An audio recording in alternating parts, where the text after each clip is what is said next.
Hi everyone, this is CricketSong with Inner Wisdom, and this is a tarot spread video.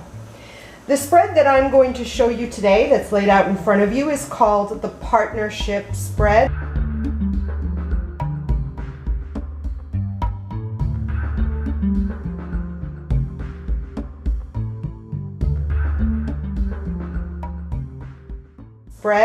And it's looking at the basically the issue of attachment within a relationship. So what sort of binds you together in this relationship, but it's definitely focused on that. This specific spread can be found in this book, Illustrated Tarot Spreads by Philomer and Schreiner. You can find this. I found this book on Amazon. So you can find this spread that I'm showing you right now, this spread on page 42. Okay, so here we go. So the first position is this one, and this talks about how do I see myself in this relationship. This is how do I see my partner in this relationship. This is what binds us or bound us together in the past.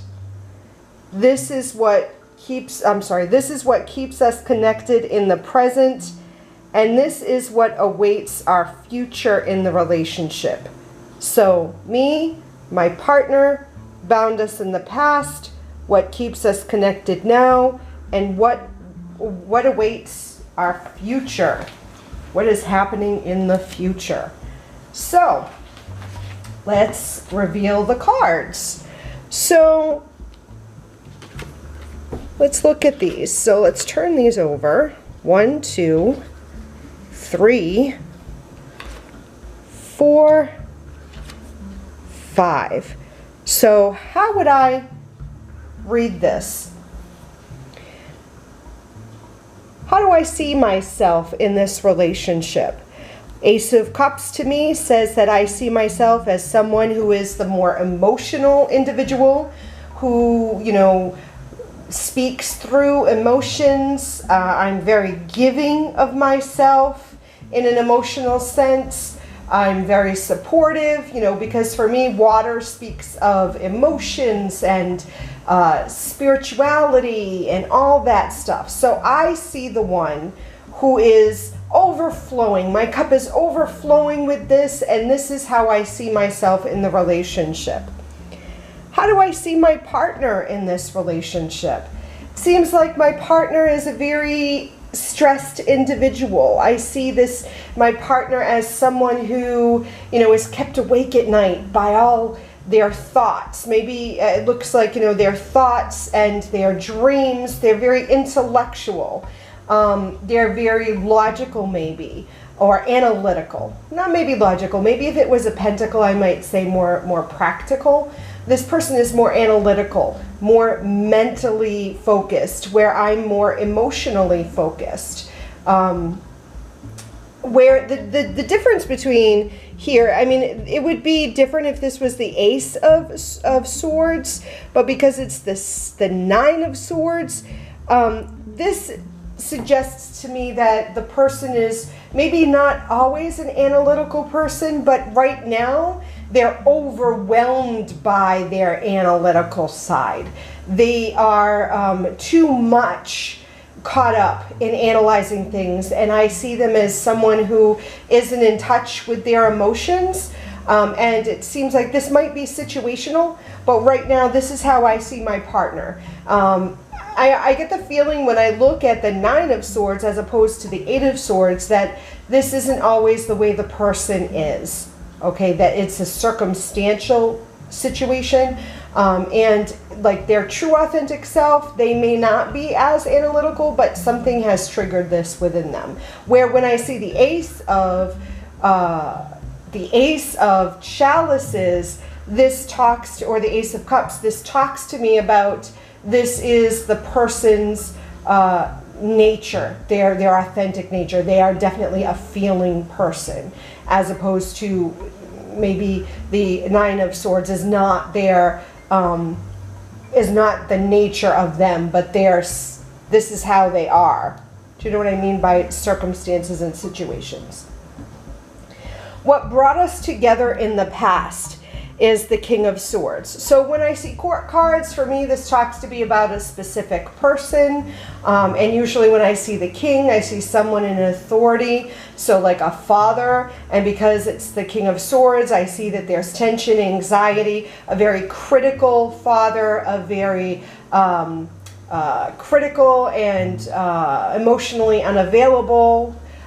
Someone who maybe there is an abuse, they're an abusive person, whether that's mental, emotional, physical abuse. So what brought us together is a common relationship with our father, a dysfunctional relationship with our father. It could be a mother figure who is the aggressor, maybe me or my partner, their mother. Our father was never around, so the mother assumed this role. But it's a very aggressive and domineering and authoritative and angry, critical, perhaps abusive parental figure. So it seems like what brought my partner and I together is this common experience with this person. It could even, it could even have been an abusive spouse or a boyfriend or a girlfriend or a previous partner,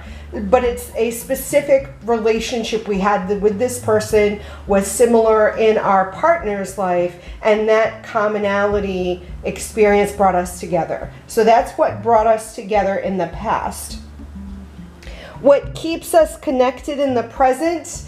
I see the Page of Cups, and this tells me a child, that my partner and I have a child together. Now, whether we're talking about a heterosexual couple where, I got pregnant, if I'm reading it for me, and I'm a female, and I had my partner's baby, I had his baby, or if I'm in a same-sex relationship or a same-gendered relationship, and we adopted a child together, or we fostered a child together. Maybe we're not even talking about a physical child. We could have adopted a dog or a cat together, but we have a child together. Or if we're not even talking about a physical child, maybe we own a business together. We just birthed a business together. But generally, when I see the Page of Cups, it's something or someone that we created together. We are nurturing this newborn, quote, newborn, or this new entity together, and we are emotionally invested in this, whether it's a child, whether it's a venture, whether it's a business, whether it's a pet, but we are emotionally bonded to this. We created this, we're nurturing this together, and we are now in it together. Or maybe if I don't have a child, I could be pregnant. So the pregnancy is what is bonding us together in this moment. What awaits the future of our relationship? Here we see the Nine of Wands. And the Nine of Wands talks to me about, it's the Four of Wands. Gosh. It's the Four of Wands. And this talks to me about partnership. This talks to me about focusing our energies together to be a partnership in and becoming stronger together. Not only continuously nurturing the Page of Cups, but being on equal standing. We're on the same page. We are putting our energies into the relationship to make it stronger, to expand this relationship. This could be, if we're not married, this could signify a marriage in the future. It could signify a family in the future, but it's where the two of us put our energies and they're focused equally, and it's an equilibrium thing that we're seeing. So that's how I would see what the future holds. Now I want to show you how this would look with another deck of cards, and what I'm using presently is the Green Witch Tarot. So we're going to compare the Rider-Waite with the Green Witch Tarot. So I'm going to place these cards So we can see how this would look with a different deck as opposed to the Rider-Waite. Now I generally have my students learn with the Rider-Waite because it's very simple to look and see the traditional symbolism in the cards, but I'm going to show you now what it looks like with the Greenwich Tarot. So the Ace of Cups is the Ace of Chalices, and that looks basically the same, and I would read that in the very same way. This is where it gets interesting here. So that's the Nine of Swords in the Rider-Waite. Here's the Nine of Athames in the Greenwich. Now the only difference here is I would say that instead of saying that necessarily, I would say all those things, that this person is definitely very intellectual and or very mental, very focused on the analytical side, analyzing things too much in their head. This image also brings to mind a feeling of being very isolated and withdrawn.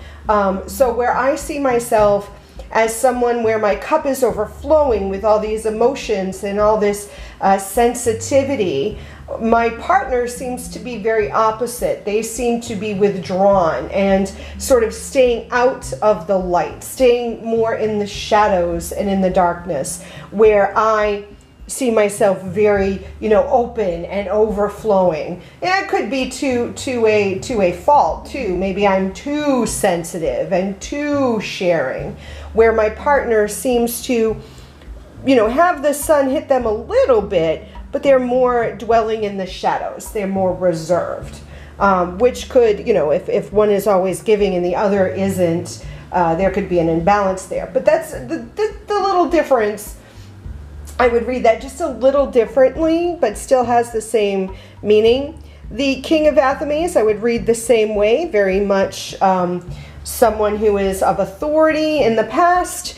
The Page of Chalices, I would read the same way. Again, something that we're emotionally bonded with. The only difference is this one also suggests definitely something that we've created together. If it's not necessarily a child, it could be something we created together, some sort of project that we worked with together, and we're emotionally bonded to that project. This is definitely a partnership. This might even hint at a wedding in the future. This, I wouldn't suggest a wedding, but definitely a partnership where the couple here seems to be taking apples and making cider.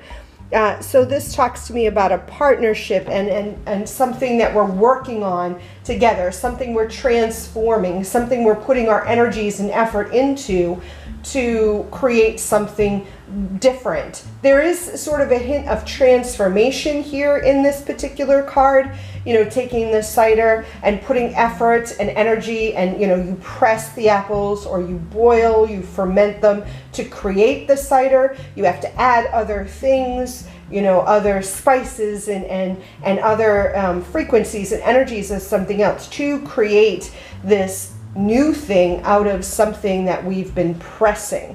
You press the apple to create the cider. So that's how I would look at this spread using the Greenwich Tarot, but the outcome is still the same, and the feel of the reading is still the same.